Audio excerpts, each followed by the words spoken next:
Olá, boa tarde. Em virtude do confinamento que se instalou, há quem experimente por estes dias uma verdadeira experiência monástica ou digital, fazendo uso dos muitos recursos de espiritualidade que párocos ou comunidades cristãs vão partilhando. Mas estes também podem ser dias em que se resvala para um cotidiano de entretenimento com pouco conteúdo, ou porventura na tentação de achar que o virtual afinal substitui o real. É uma análise que queremos fazer com Nelson Ribeiro, que é o diretor da Faculdade de Ciências Humanas da Universidade Católica Portuguesa. Olá, boa tarde, obrigado por estar Olá, boa tarde, aqui no obrigado programa pelo convite. Foi uma mudança abrupta, não é? É quase do dia para a noite ficámos em casa, apurou-se a capacidade de fazer recurso a estas plataformas digitais de comunicar e, entretanto, começámos a relacionar-nos de forma diferente. O Patriarca de Lisboa, por ocasião do dia de Páscoa, falava nesta realidade, nesta experiência para alguns monástico-digital. É interessante, poderão alguns fazer esta experiência no confinamento da casa? Será possível transformá-la num claustro?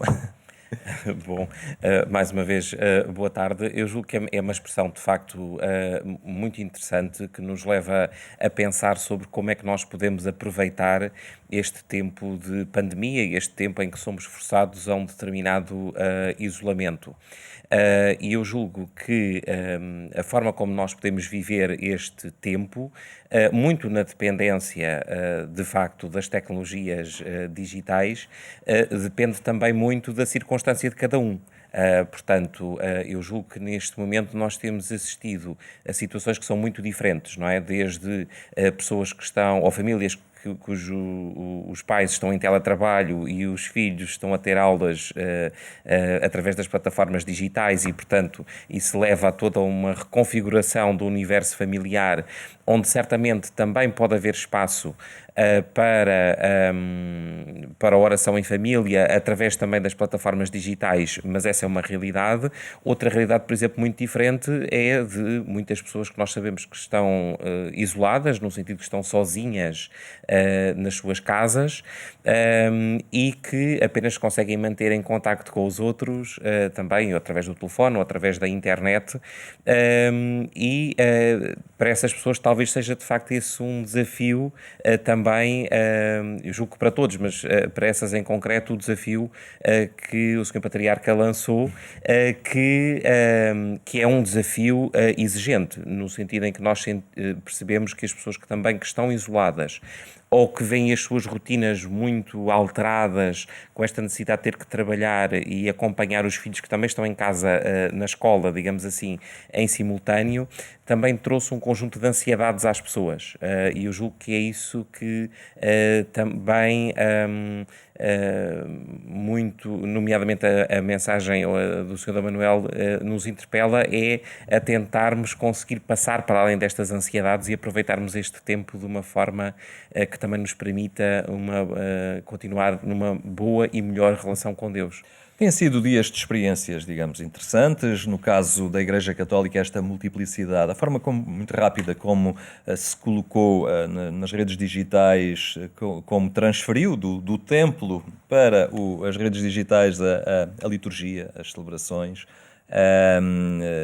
Digamos que abre uma possibilidade de oração e de vivência espiritual também a nível destes meios, para os quais as pessoas não estavam tão sensíveis, mas que estão a revelar eficazes.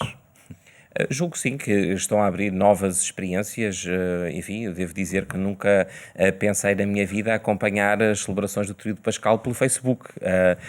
E, portanto, é toda uma nova realidade com a qual nós estamos a viver. Eu julgo que algo muito positivo que nós podemos tirar daqui é perceber que estes meios existem e perceber que eles também podem, de facto, ser colocados à disposição de uma vivência, de uma espiritualidade, de uma vida espiritual que talvez nós já soubéssemos que eles existissem, mas não eram assim tão utilizados.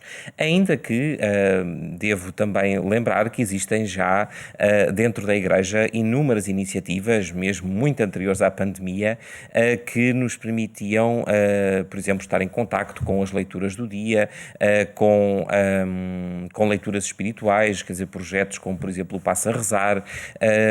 Existem, de facto, já muitas iniciativas, só que talvez agora tenham ganho uma outra visibilidade e além de, porque, enfim, não temos muito mais disponível a não ser o que existe no digital, e agora nos tínhamos visto nesta circunstância de, mesmo as próprias celebrações religiosas, todas só podermos ter acesso a elas através do digital. Eu julgo que há paróquias que estão a fazer trabalhos que são, de facto, incríveis, no sentido em que aquilo que estão a conseguir fazer para se manter próximo das suas comunidades, porque para algumas paróquias não é, de facto, uma transição fácil, no sentido em que não têm assim tantos meios digitais e experiência de lidar com estas tecnologias, mas mesmo assim nós vemos que estão a tentar adaptar-se e a conseguir, e estarão certamente a fazer uma coisa que é muito importante, que é, ainda que possamos estar a assistir a uma celebração através da internet, há de facto uma ideia de comunidade e de relação com os outros que nós claramente conseguimos sentir, porque sentimos que é a nossa comunidade da qual nós fazemos parte e, enfim, não podemos estar todos no mesmo local, mas podemos estar uns com os outros na mesma. E eu julgo que essa é uma dimensão muito importante neste tempo também de vivência da nossa fé em tempo de pandemia.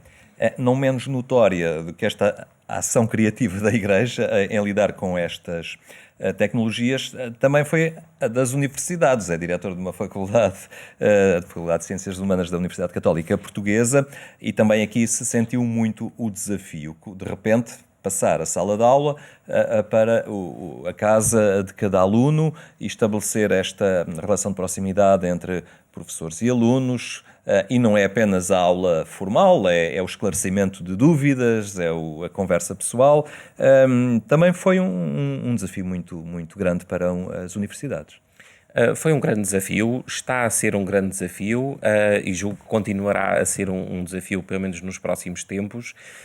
No caso da Faculdade de Ciências Humanas da Universidade Católica, eu sinto que é um desafio que estamos a conseguir ganhar, no sentido em que temos conseguido, de facto, manter aquilo que eu julgo que é mais importante no processo educativo, que é, efetivamente, conseguirmos continuar a ajudar os nossos alunos a criar um conjunto de competências que estavam definidas para este semestre, mas simultaneamente estamos a conseguir fazer isso, sobretudo através de uma manutenção também deste lado relacional com, neste caso, entre os alunos e os professores, que de facto é uma componente que julgo que muitas vezes, quando se fala sobre o que é o ensino e a educação, fica talvez um pouco às vezes posta de lado, como se a educação fosse simplesmente transmitir a informação aos alunos e, portanto, a partir daí eles desenvolvem os seus conhecimentos e as suas competências. De facto, para nós conseguirmos ser eficazes na formação dos nossos alunos, precisamos de manter esse contacto e essa relação. Aquilo que temos descoberto é também, como há pouco falávamos sobre essa criatividade da Igreja, também no ensino nós vemos essa criatividade, no sentido, havia um conjunto de plataformas digitais com as quais os professores já trabalhavam normalmente, portanto elas já estavam integradas no processo académico normal, mas depois foi preciso recorrer a outras. E vou tendo relato de professores que, consoante também a própria pedagogia que utilizam na sua disciplina, consoante os objetivos que têm, acabam eles próprios por ir buscar plataformas diversas que estão disponíveis e que se podem adequar mais a um determinado contexto e não tanto a outro. E, portanto, eu julgo que, de facto, essa palavra é muito feliz, porque se aquilo que eu sinto que todos nós estamos a tentar fazer em muitas áreas hoje em dia é, de facto, sermos criativos no sentido de utilizarmos os recursos que estão disponíveis e muitos dos quais, enfim, nós provavelmente ou não sabíamos sequer que eles existiam ou pelo menos não os explorávamos de uma forma tão eficaz quanto estamos a fazer agora. Agora, há aqui uma questão que se põe.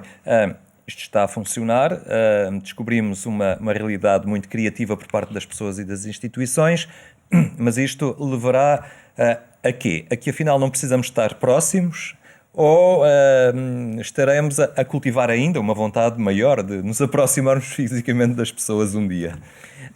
Eu julgo que, enfim, eu julgo que este período de pandemia nos vai ajudar, que nós podemos integrar mais as novas tecnologias, tanto na nossa vivência da fé, como no processo educativo, claramente. Não sou apologista de que isso venha a substituir o contacto entre as pessoas. Há uma dimensão relacional que é fundamental no ser humano e inclusivamente em contexto de educação.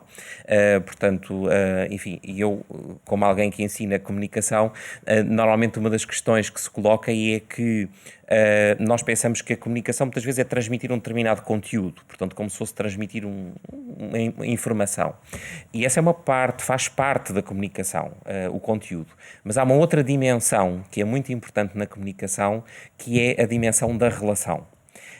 E eu não estou a dizer que nós não possamos transmitir isso também através de uma aula por Zoom ou através de uma celebração que está a ser transmitida no Facebook, mas nós também vemos que muitas destas relações que se mantêm vivas ou até com maior vivacidade neste tempo através das novas tecnologias é também porque elas na verdade já existiam antes e portanto nós já tínhamos uma relação com aquelas pessoas. Não sei se nós conseguiremos pensar num mundo em que nós vamos conseguir criar relações em profundidade com pessoas que nunca conhecemos, não é? Que só estivemos com elas virtualmente. Porque isso nós sabemos que também a nossa própria forma de lidar com os outros, ela é diferente quando nós temos contacto com as pessoas num mundo, vamos chamar, real, ou só através das tecnologias de mediação, não é? Que também fazem parte do mundo real. Portanto, esta separação às vezes é um pouco estranha quando nós falamos do mundo real e do mundo virtual, porque na verdade hoje em dia muito do que existe na internet para a nossa experiência de vida é tão real quanto aquilo que existe no mundo físico.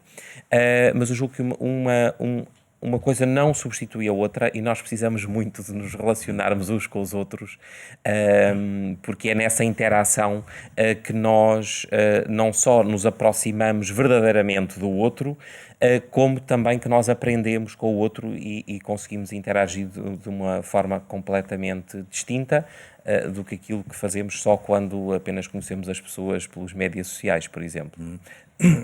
A questão, essa é uma questão também que nos remete para algo muito comum por estes dias, que é o teletrabalho, não é? As pessoas trocaram o escritório pelo uma divisão lá de casa e, entretanto, também se percebeu que funciona. Provavelmente muitas empresas estarão a fazer contas a considerar que não precisam de ter tantos pisos de escritórios alugados. E se calhar o futuro já será um bocadinho diferente daquilo que era até agora. Até que ponto é que é saudável o teletrabalho? É uma possibilidade? É algo em que muitos se poderão ver de hoje para amanhã nesta realidade? É algo que vai amputar a pessoa também da componente relacional? Eu julgo que o teletrabalho, bom, para já dizer que é algo que já foi tentado e continua a ser tentado por muitas empresas mesmo antes da pandemia, não é? Portanto, enfim, já diria que passam bastantes anos desde que esteve bastante na moda esta ideia de as pessoas estarem em casa a trabalhar. Aquilo que nós conhecemos são empresas que voltaram atrás nesse processo. Porquê? Porque perceberam que as pessoas estarem isoladas a trabalhar, efetivamente, ao contrário do que se pensava inicialmente, não tem um impacto direto positivo na produtividade. E, portanto, que há alguma coisa das pessoas se relacionarem umas com as outras quando partilham algo em comum, que neste caso é trabalharem no mesmo local, que é importante. Dito isto, também é verdade que isso não significa que tenhamos que ficar agarrados a um modelo de que as pessoas tenham que estar 8 ou 7 horas por dia no mesmo sítio todos os dias. Julgo que há muitas experiências de flexibilização de trabalho em que as pessoas de facto podem estar no escritório, mas também podem estar em casa e, portanto, portanto, são as próprias pessoas que podem gerir, obviamente com algumas regras, podem gerir melhor o seu tempo, que me parece, nomeadamente os países nórdicos estão muito avançados nesse tipo de metodologia de trabalho, que efetivamente tem tido resultados positivos para o bem-estar geral das pessoas. E isso, obviamente, também tem um impacto na produtividade. Julgo que isso é bastante diferente de pensarmos que agora de repente vamos fechar as empresas e cada um trabalha na sua casa, porque isso claramente parece não ter os resultados que há 10 ou 15 anos se pensava, por um lado, e por outro lado também introduz muitas entropias, ou pode introduzir numa certa também separação que nós ainda precisamos, e que também é um dos problemas do mundo contemporâneo, que é nós conseguirmos ter alguma separação entre o que é a nossa vida profissional e o que é também a nossa vida familiar. Provavelmente não vai ser uma separação igual àquela que existia anteriormente, em que, enfim, a partir de um determinado momento nós saímos do escritório e fecha o mundo do trabalho e depois chegamos a casa e esse mundo não existe e só existe o mundo da família. Portanto, parece-me difícil na atualidade que isso aconteça, mas nós precisamos ainda assim de ter alguns momentos em que nós percebemos que estamos em contextos diferentes. Isso parece-me que é fundamental para o nosso bem-estar e para não criarmos um maior número de pessoas que estão permanentemente com dificuldades, com problemas de ansiedade, porque efetivamente estão sempre num sítio e noutro ao mesmo tempo. Que aliás essa é uma questão que estas novas tecnologias colocam, mesmo antes da pandemia, que é nós estamos aqui, mas simultaneamente podemos não estar, não é? Isso acontece com os alunos nas escolas, acontece connosco quando estamos a trabalhar, quando estamos num restaurante, ou estávamos num restaurante a almoçar ou a jantar, mas estamos com o nosso dispositivo, neste caso com o telemóvel, portanto, num outro sítio. E, portanto, nós também temos de ter algum cuidado em como é que gerimos isto na nossa vida, também para assegurarmos o nosso equilíbrio, que é efetivamente fundamental. Entretanto, disparou o consumo de produtos multimédia, não é? As pessoas estão em casa, hoje já não estamos na realidade há uns anos atrás em que havia 2 canais, há muitos, há a televisão por IP, enfim, as plataformas clássicas e muito consumo de televisão. Aqui também o saber aproveitar estes dias, canalizá-los numa forma também, numa linha de alguma formação pessoal, ou ser seletivo nos conteúdos. Há aqui também desafios que se colocam quando se tem à mão tantas séries, tantos filmes, também livros. Exatamente. Eu julgo que o ideal é nós conseguirmos fazer um equilíbrio, procurarmos efetivamente ocuparmos este tempo para termos acesso a conteúdos que provavelmente noutro momento não teríamos tempo para os consumir. Um bom livro, um bom programa de televisão, um bom filme, uma boa série, são oportunidades para nós também nos instruirmos em áreas muito diversas. Não estou a querer dizer que não possamos também ter um momento em que nós sentimos que a pandemia provoca também muita ansiedade nas pessoas, quer dizer, também terem um momento em que estão a ver um determinado programa que é mais um momento de descontração, isso também pode ser importante.